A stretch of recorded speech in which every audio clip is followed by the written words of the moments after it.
Welcome to Siddhivinayak Education Institute.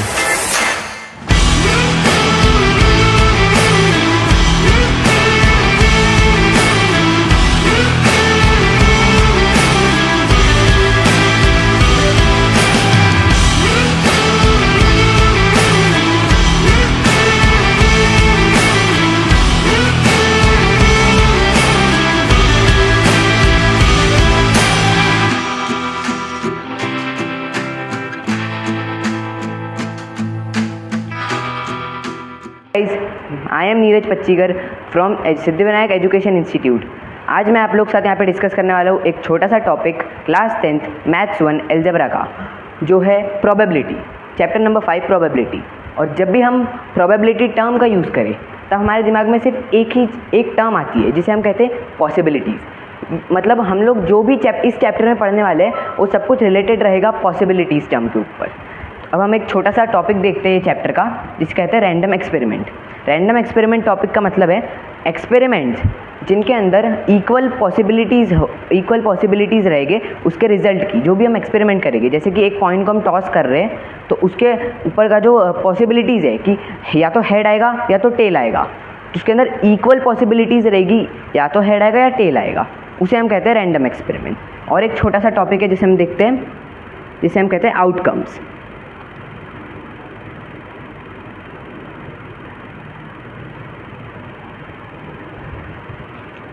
Outcomes का मतलब होता है जो भी रिजल्ट्स है, the results of random experiment are called as outcomes. मतलब जो भी रिजल्ट हमें रैंडम एक्सपेरिमेंट में मिलेंगे उन्हें हम आउटकम्स कह सकते हैं। जैसे कि एक कॉइन को हमने टॉस किया, एक कॉइन को हमने टॉस किया, तो वो कॉइन को जब भी हम टॉस करते हैं तो हेड आएगा या फिर टेल आएगा। तो हेड और टेल ये आउटकम्स है। कौन से? जब हम एक कॉइन को टॉस करते हैं तो उसके आउटकम्स क्या रहेंगे, हेड या फिर टेल। तो उसे हम लिख सकते हैं ऐसा, the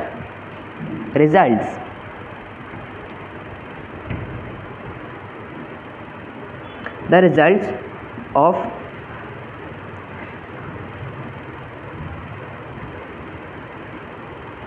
random experiment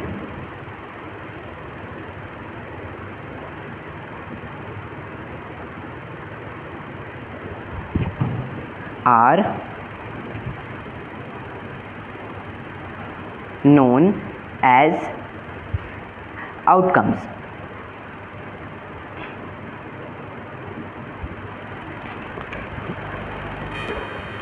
okay guys, तो अभी हम लोग कुछ एग्जांपल्स सॉल्व करने वाले, एग्जांपल्स देखने वाले जो भी हमने पढ़े आउटकम्स और रैंडम एक्सपेरिमेंट के ऊपर। तो सबसे पहला एग्जांपल, क्वेश्चन क्या कह रहा है, how many possibilities are there. मतलब जो भी क्वेश्चन है उसके अंदर कितनी पॉसिबिलिटीज़ है। Question 1, any day of a week is to be selected randomly. यानी कि क्वेश्चन क्या कह रहा है सबसे पहले कि कोई भी एक डे वीक का हमें सिलेक्ट करना है रैंडमली। जैसे कि मंडे हो सकता है, संडे हो सकता है, वेडनेसडे हो सकता है, कोई भी। तो अब वीक के अंदर कितने डेज होते हैं, 7 डेज। तो यहाँ पे मैं लिख देता हूँ सबसे पहले, there are 7 days in a week.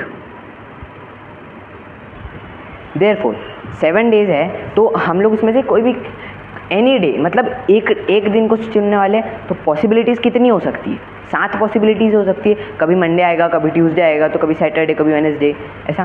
तो देयरफॉर देयर आर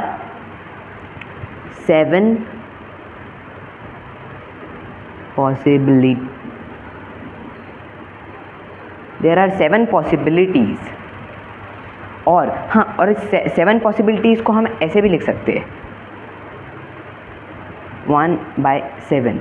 मतलब एक सिलेक्ट कर रहे हैं हम 7 में से। कितने वीक में कितने दिन होते हैं, 7 दिन, 7 में से हम एक सिलेक्ट कर रहे हैं। अब दूसरा क्वेश्चन पे आते हैं। दूसरा क्वेश्चन क्या कह रहा है, select 1 card from pack of 52 cards. मतलब हमारे पास एक पैक है 52 कार्ड्स का, एक डेक है कार्ड्स का, 52 कार्ड्स का डेक है, उसमें से हमें एक कार्ड सिलेक्ट करना है, एक कार्ड। तो उसके हिसाब से देखिए अगर, तो there are 52 cards. There are 52 cards, हमारे पास 52 कार्ड्स है। तो ऐसा हमें एक कार्ड सिलेक्ट करना है, तो हम इसे ऐसे लिख सकते हैं जैसे कि 1/52 मतलब एक कार्ड सेलेक्ट करना है 52 कार्ड्स के डेक में से हम 1/52 लिख सकते हैं। तो उसके हिसाब से हमारे पास कितनी पॉसिबिलिटीज़ होगी, हमारे पास 52 पॉसिबिलिटीज़ होगी। Therefore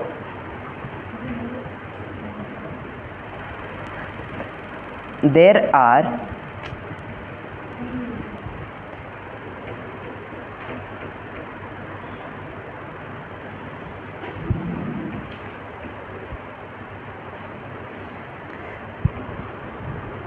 there are 52 possibilities.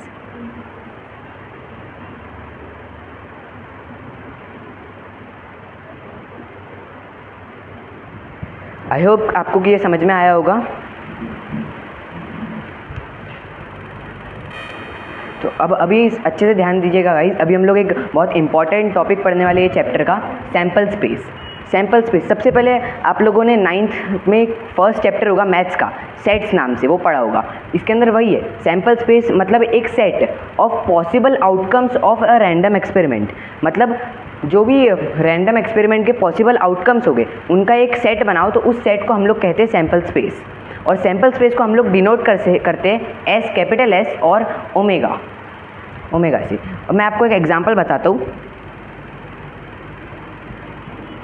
Example जैसे कि हमने 2 कॉइन को टॉस किया है,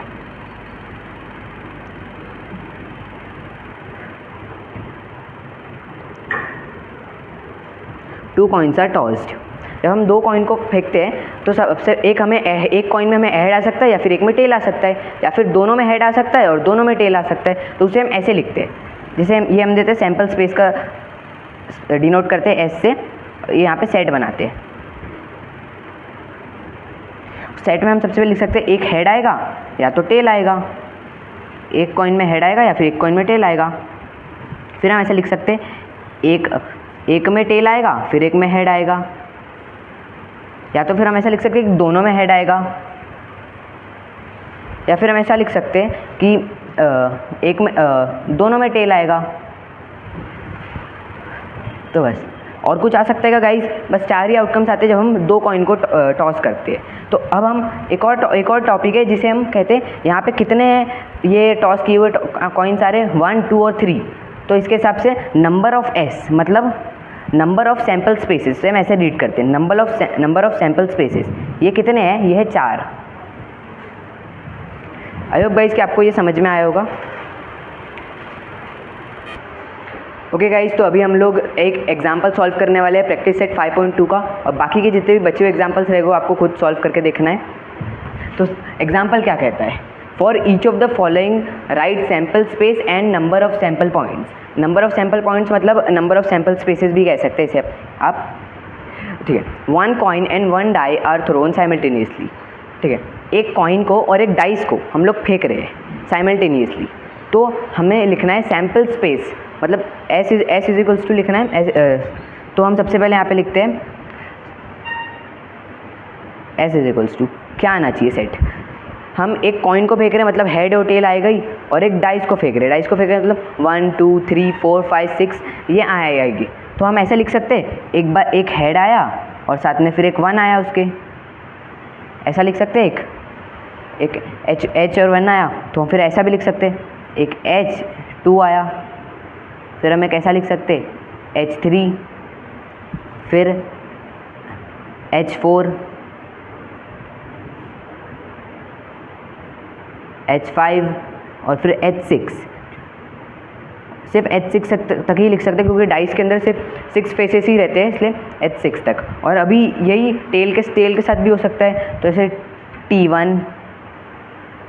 T1 आ सकता है, या तो T2 आ सकता है, या फिर T3 आ सकता है, या T4, या फिर T5, या फिर T6। अब हम ये सेट को क्लोज कर देते हैं क्योंकि इसके अलावा और कुछ नहीं आ सकता है। तो हम इसको एक बार काउंट कर लेते हैं, 1 2 3 4 5 6, ये भी 1 2 3 4 5 6, तो 6 × 2 12, मतलब यहाँ पे 12 है। तो हम इसको नंबर ऑफ एस क्या लिखेंगे, मतलब n of S. Number of sample points कितने हैं? नंबर ऑफ सैम्पल पॉइंट्स आते हैं 12। आई होप गाइस कि मैंने आपको जो भी आज की इस वीडियो में पढ़ाया होगा ये आपको समझ में आया होगा, और please like share and subscribe.